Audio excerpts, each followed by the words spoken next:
ደነገጠ እና ዳዊት ውስጥ ያን ብቻ ሳይሆን የዳዊትን ባህሪያት ለማየት ሞክረናል። ተንኮል እንደነበረበት አይደል? ግልፍተኛ እንደነበረ ተመልክተናል። እንደገና ደግሞ ነፍሰ ገዳይ ደም በእጁ የነበረ ሰው። ሌላስ ቅመኛ፣ ቅምን ምን ያደረገ ያስተላለፈ ለልጁ ለሰለሞን። በተለይ ሳሚ ላይ ስንመለከት ቅም ይቅር ያለውን ነገር እንደገና ወሽቆ አቆይቶ ሊሞት አካባቢ ላይ ምን እንዳደረገ ማታ አይተናል። ስለዚህ ዳዊትን በሶስት መንገድ አይተነዋል። ግብዝ ለሌላው ላይ የሚፈርድ የራሱን ግዙፍ የሆነ ኃጢአት እንደተሸከመ፣ ሌላው ላይ ግን ምን የሚያደርግ የሚፈርድ ግብዝ በሚለው መነጽር አይተናል። ሁለተኛው እግዚአብሔር የሰጠውን ጸጋ፣ እግዚአብሔር የሰጠውን በረከት አቅልሎ የሚያይ ያየ የተመለከተ፣ ሹመት ተሰጥቶት ተቀብቶ እግዚአብሔር በእጁ ጠላቶችን አሳልፎ ሰጥቶት፣ ስልጣን ሰጥቶት፣ ሀብት ሰጥቶት፣ ስም ዝና ሰጥቶት ሁሉ ያን ሁሉ አቀለለ። እግዚአብሔር የሰጠውን ነገር እግዚአብሔር ከዛ ይጠብቃል። ትንሽ አደረገ። ያ ሰው አንተ ነህ።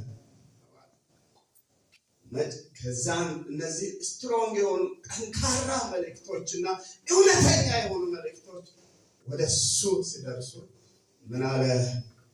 አይደለም ይህ ሰው እኔን አይመለከተኝም አላለም። አዎ ማረኝ አለና በእግዚአብሔር ፊት ምን አለ? ወደቀ፣ አለቀሰ፣ አነባ። መዝሙሮች ውስጥ እንመለከታለን።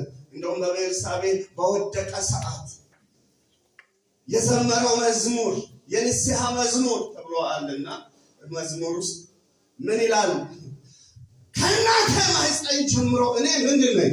ኃጢአተኛ። አቤቱ ንጹሕ ልብ ምን አድርግልኝ? ፍጠርልኝ፣ አንተን በደል ብሎ ሲያለቅስ የጸሎቱ ዝርዝር መዝሙር ውስጥ አለ።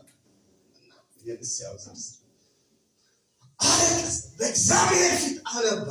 ያ ሰው አዎ እኔ ነኝ ብሎ መልእክቱን የራሱ ሲያደርግ ከዛን እግዚአብሔር አልጨከነም። መጨረሻ ላይ እግዚአብሔር እንደገና ምን አለ? ናታን መልሰህ ሂድና እንደገና ንገር። ምን ብዬ?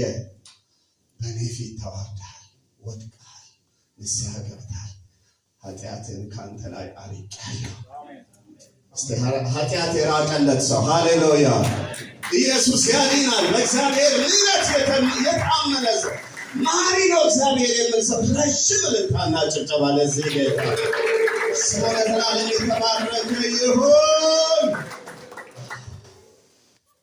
ኃጢአትን ከአንተ ላይ አርቄአለሁ ይላል እግዚአብሔር ሲለወጥ።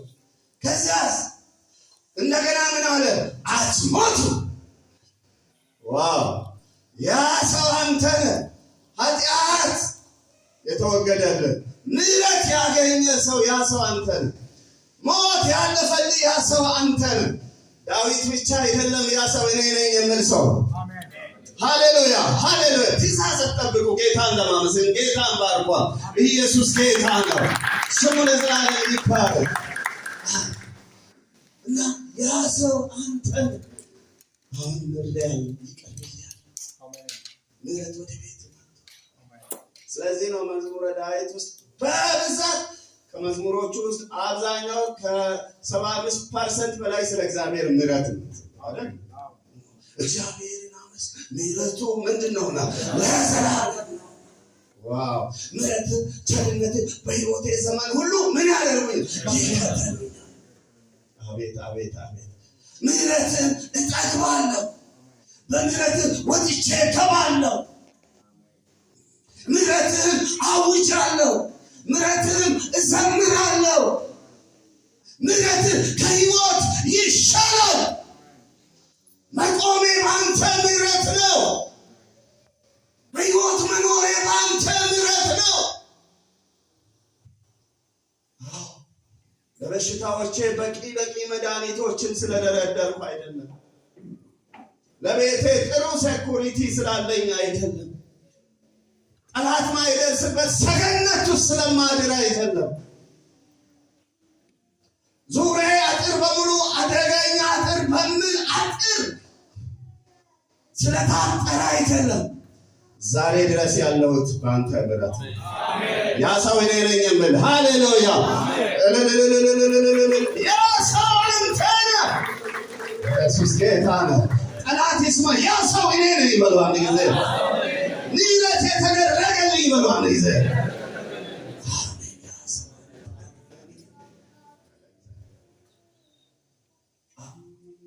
ዛሬ ደግሞ ዕንባቆም ምዕራፍ 1 2 3 እንሰብካለን። እሺ እና ቶሎ እንከፍትና ከዚያ ክፍል እግዚአብሔር የሚያስተምረንን አብረን እንማራለን። እግዚአብሔር በስራ ላይ ወዳችኋለሁ። ይሄ ጉባኤ ደስ የሚል ጉባኤ ነው። የእግዚአብሔርን ቃል ለመስማት ያላችሁ መነሳሳት ይታየኛል። እስቲ ቃል ለመስማት የተዘጋጀ ሰው ጌታ ሆይ ተናገረኝ በሉ አንድ ጊዜ። አሜን። እና አሁን ደግሞ ስለ እምነት እናገራለሁ። በእምነት ስለመኖር ዕንባቆም ምዕራፍ 1 2 እና 3 በምን ስለመኖር እስቲ በእምነት በሉ አንድ ጊዜ። በእምነት ስለመኖር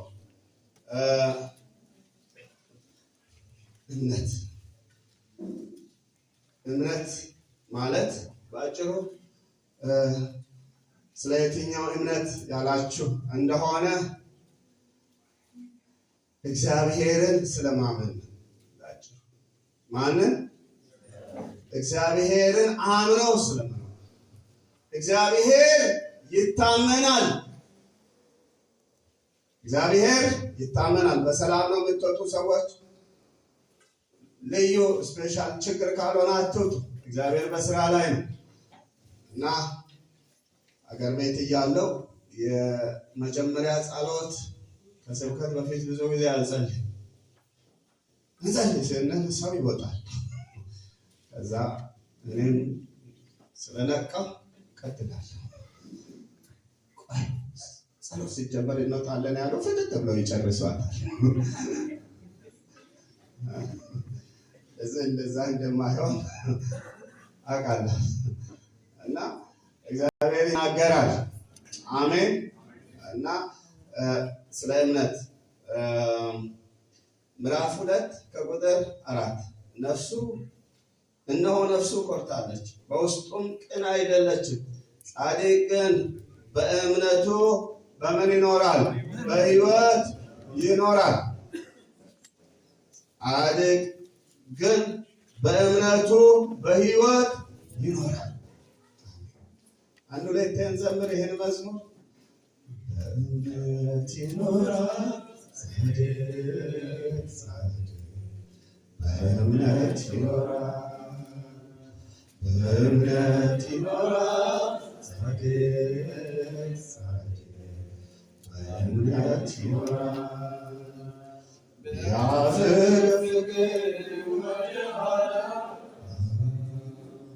በእኔ ዘንድ ይሆናል የተጠላ፣ በእርሱ ደስ አይላትም ነፍሴ ብሏል ኢየሱሴ። በትዕግሥት ተጠበቀው በዝምታ ዘለላል ጌታ፣ በትዕግሥት ተጠበቀው በዝምታ ዘለላል ጌታ። በእምነት ይኖራል ጻድቅ፣ በእምነት ይኖራል፣ በእምነት ይኖራል ጻድቅ፣ በእምነት ይኖራል። ቢያትርፍቅው በእኔ ዘንድ ይሆናል የተጠላ፣ በእርሱ ደስ አይላትም ነፍሴ ብሏል ኢየሱሴ። በትዕግስት ጠበቀው በዝምታ ዝም በል አለ ጌታ። አሜን። ጌታ ዛሬ ይሄን ዘንበል አለ ጌታ። በትዕግስት የጠበቀው ጌታ በማትጠብቀው ሰዓት ይመጣል ብለህ ባላሰብከው ሰዓትና ባልጠበቅከው ቦታ ላይ ያንተ አምላክ ይመጣል። አሜን አሜን። እዚህ ጋር ይቻላል። አሜን አሜን። ድንገት ሳታውቁ ከላያችሁ ላይ የሚፈታ ነገር አለ። አሜን። ድንገት የሚሆን ጉብኝት አለ። አሜን። የእግዚአብሔር እጅ አለ። አሜን። እስቲ የእግዚአብሔር እጅ አለ በለው አንድ ጊዜ። ስሙ ለዘላለም የተባረከ ይሁን። የአንድ ሰውዬ ታሪክ ትዝ አለኝ። የወንጌል አገልጋይ ነውና ሁለቱ እግሮቹ ሽባ ነበሩ። ማለት አደጋ ደርሶበት የመኪና አደጋ፣ ሁለቱም እግር ተመታ። ከዛን በክራንች ኖረ ለዓመታት። ግን የእግዚአብሔር ጸጋ ነበረበት፣ ያገለግላል በክራንች። እግዚአብሔር እንዲፈውሰው ጸለየ። ኮንፈረንሶችን ምን ይዞራል፣ ይጸለይለታል። ምንም ለውጥ አልነበረም። በቃ እንዲሁ ላገልግል ብሎ ፈውሱንም ጉዳይ ትቶ ቀጠለ በሁለቱ ክራንች እና ኖሮ አንድ ቀን ወንጂ ነውና ትክክለኛ ታሪክ ነው። የሸንኮራ አገዳ ውስጥ ገባ። ለሽንት ሊጸዳዳ ይገባል። ከቸርች ወጥቶ አገዳ ውስጥ ገብቶ መቀመጥም ከባድ ነው። ሁለት እግር አደጋ ውስጥ ያለ ሰው እና እንደምንም ሸንኮራ ተደግፎ ምን ብሎ ቁጭ ብሎ ሁለቱንም ክራንች አጠገቡ አስቀምጦ ተጸዳድቶ ጨርሶ ከዛን ተነስቶ ይሄዳል። ይሄድና አንድ አይል ሄዶ አስፋልት አካባቢ ላይ ወደ አይምሮ ተመለሰ። ትዝ ስለው ሲያስብ ለካስ አንድ ነገር ሆኗል። እዛ ስጸዳዳ የነበረበት ቦታ ላይ እጁ ላይ የነበረው ሁለቱን ክራንች እዛ ረስቶ በእግሩ ተራምዶ ወጥቷል። አሜን አሜን።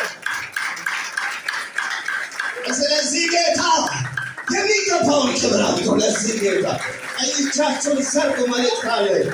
ጂሰስ ጂሰስ ጂሰስ ጂሰስ። ድንገት በቤታችሁ የሚሆን ነገር አለ።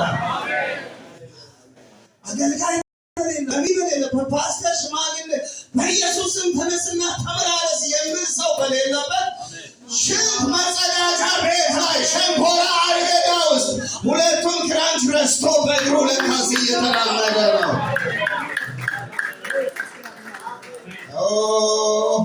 አንድ ሰው አልገባም። እግዚአብሔር እንደዚህ እያለው ነው። የትኛውንም ክራንች፣ የትኛውም ድጋፍ፣ የትኛውንም ምርኩዝ የተደገፍክበትን ሁሉ ከእጅ ድንገት ያስጥልና በእግር ያራምዳል።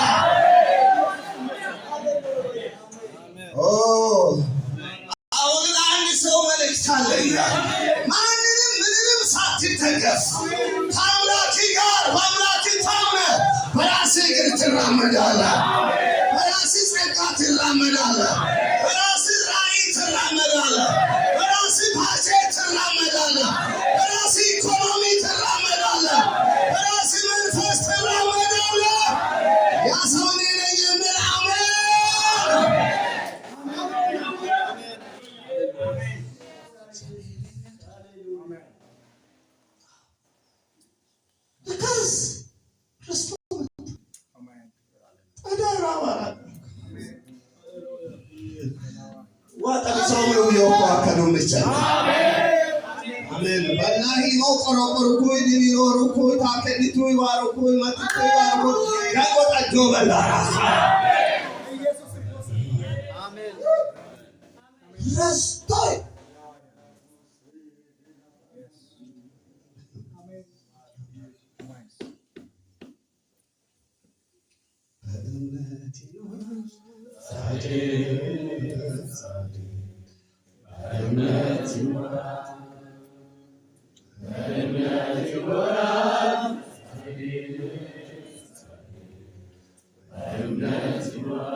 እርሱ ደስ አይላት ብሏል ኢየሱስ።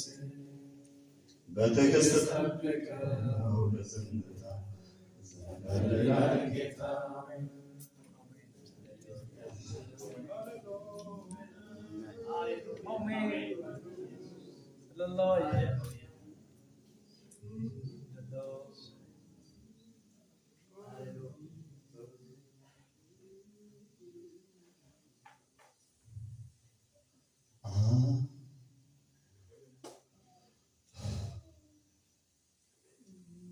እግዚአብሔር አለ።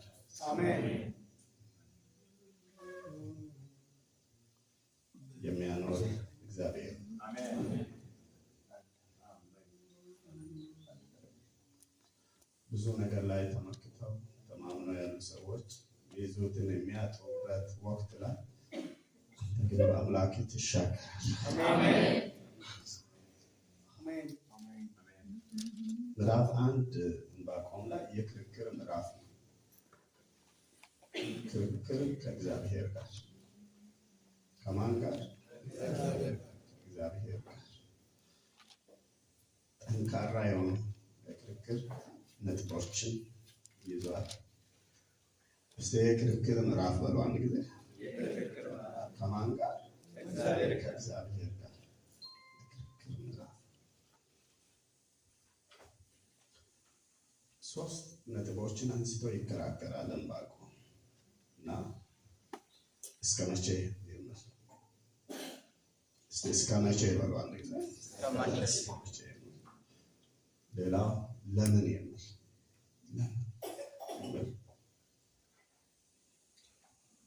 ሶስተኛው ደግሞ የለህም ምን እግዚአብሔር አንተ የት ሄደህ የለህም ምን እግዚአብሔር። ሶስት ጠንካራ ክርክሮችን ያነሳል ነብዩ ዕንባቆም። እስከ መቼ? ለምን? እነዚህ ጥያቄዎች ማንም አይመልስም። ሰው አይመልስም። ሽማግሌ፣ ፓስተር፣ ጎረቤት፣ ወላጅ አይመልስም። የክርክር ምዕራፍ ነው ምዕራፍ 1። ምዕራፍ 2 ደግሞ የመጠበቅ ምዕራፍ ነው። በትዕግስት የመጠበቅ ምዕራፍ ነው። በትዕግስት ምን መሆን? የመጠበቅ ምዕራፍ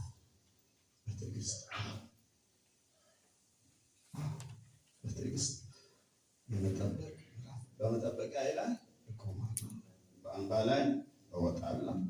የምናገረኝንም ስለ ክርክሬ የሚመልሰውን አውቅ ዘንድ ምን እላለሁ? እመለከታለሁ።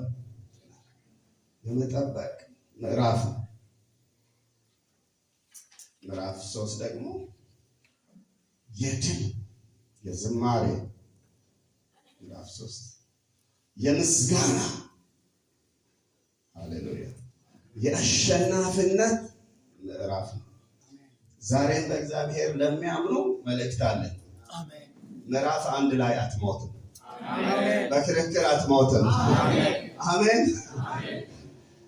ላስብል እንደው እንደ አገልጋይ እና ተጨባበጡና ምዕራፍ 1 ላይ ነገሪ አያበቃም በሉ አንድ ጊዜ። ሃሌሉያ። ምዕራፍ 2 አለ በሉ አንድ ጊዜ። ምዕራፍ 2 ደግሞ የመጠበቅ ምዕራፍ ነው። እግዚአብሔርን ጠብቅ በሉ አንድ ጊዜ። እግዚአብሔርን በመጠበቅ ብቻ አትሞትም በሉ አንድ ጊዜ። ምዕራፍ 3 አለ በሉ አንድ ጊዜ። ይህም ምዕራፍ 3 በሉ አንድ ጊዜ የድል ዝማሬ የምዘምርበት ነው። ያ ሰው እኔ ነኝ የሚል ጮክ ብሎ አሜን።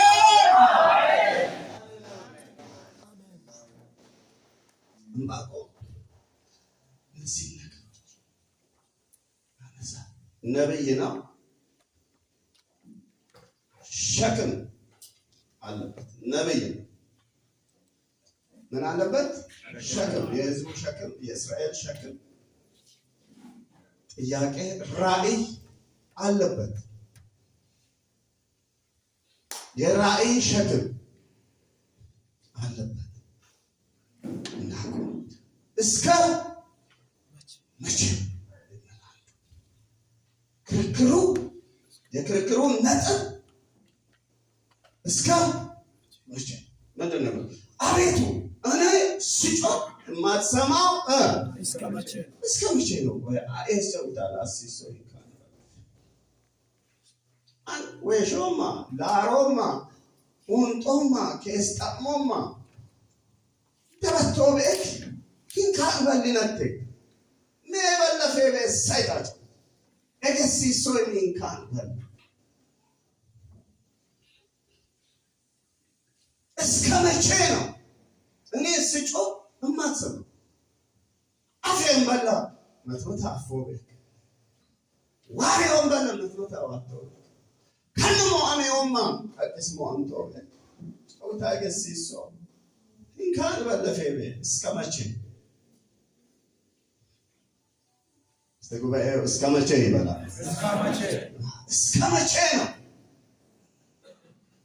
ይሄ የዕንባቆም ክርክር ነው። የኔ እንደሆነ አላወኩም፣ የእናንተ እንደሆነ አላወኩም። ዕንባቆም ግን ምን እያለ ይከራከራል? እኔ ስጮህ የማሰማው ቆይ እስከ መቼ ነው? ግሩፕ የሚሰም ቀቂስ መልሱ ቢተወው ከማረግ ይኸው እኮ ሞክ ለማረግን ይሰው ጉዳይ ከዳይ አራኮ yoማ ኩይንቺ ጎነ ኩባት በጣም ኮማ መትመታ ለሚንቺም ሰሲንት ቢጋጣው መሽከ ማሃ በቤተክርስቲያኔ ሳገለግል ሆሳና ማለት ነውና ቃለ ቤተክርስቲያን አንዳንዴ ሁሌ አይመጣም። አንዳንዴ እንደ በጋ ላይ እንደሚመጣ ዝናብ እንደ በልግ ዝናብ ትንቢት ያናግረኛልና ለተለያዩ ሰዎችን ጸልዬ እግዚአብሔር ያለኝን ብዬ ለአንድ እህት እንደ አይ ቲንክ ወደ ሐምሌ አካባቢ ነውና ሰኔ ወር አካባቢ ላይ ይሄ ዓመት ሳያልቅ ስራ ሰጥሻለሁ ይላል እግዚአብሔር አልኳት። ይሄ ዓመት ሳያልቅ ስራ ሰጥሻለሁ ይላል እግዚአብሔር አልኳት። እና የቦታ ችግር ማለት ሀሳባችሁ እና ምን አልኩኝ?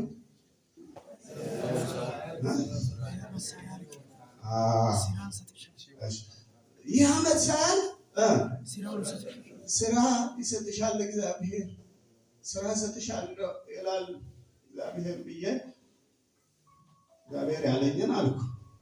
ከዛ አንዴ አለፈ። ማስታወቂያ ሲወጣ ባለፈው በፈቃዱ እግዚአብሔር የተናገረኝ የመስሪያ ቤት የኔ ነው ትላለች። ስትወዳደር አንደኛ ላይ ስም ስትጠብቅ መጨረሻ ላይ ምን እና ሱሰብላ ያው ሁለቴ ሶስቴ ማስታወቂያ ሲወጣ ይታገሳለሁ። ይሄማ በቃ ይሄ ሁለተኛው ማስታወቂያ የኔ ነው የሌላ መስሪያ ቤት እግዚአብሔር ይሄን አስቀምጦልኝ ነው እዛኛው ላይ ያላለፍኩት ብላ ስትወዳደር እሱ ላይ ተጠባባቂ እንኳን ሆነች። ከዛ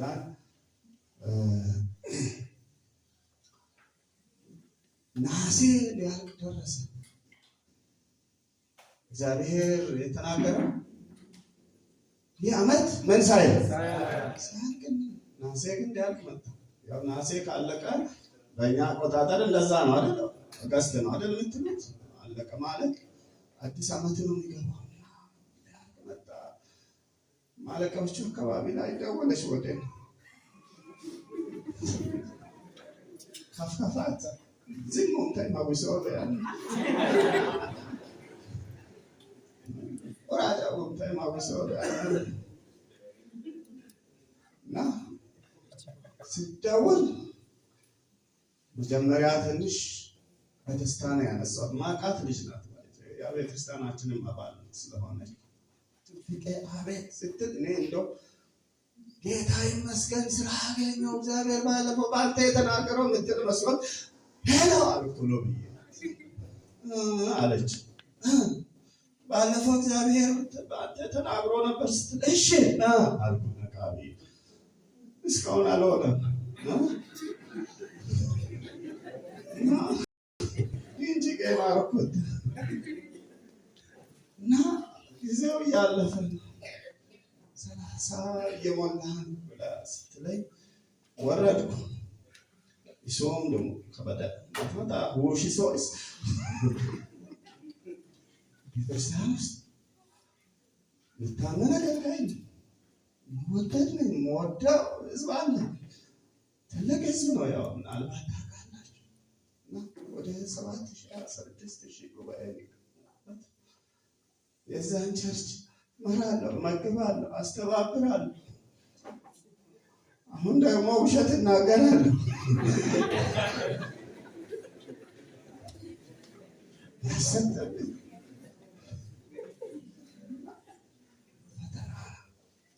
እዛ ቀረጸ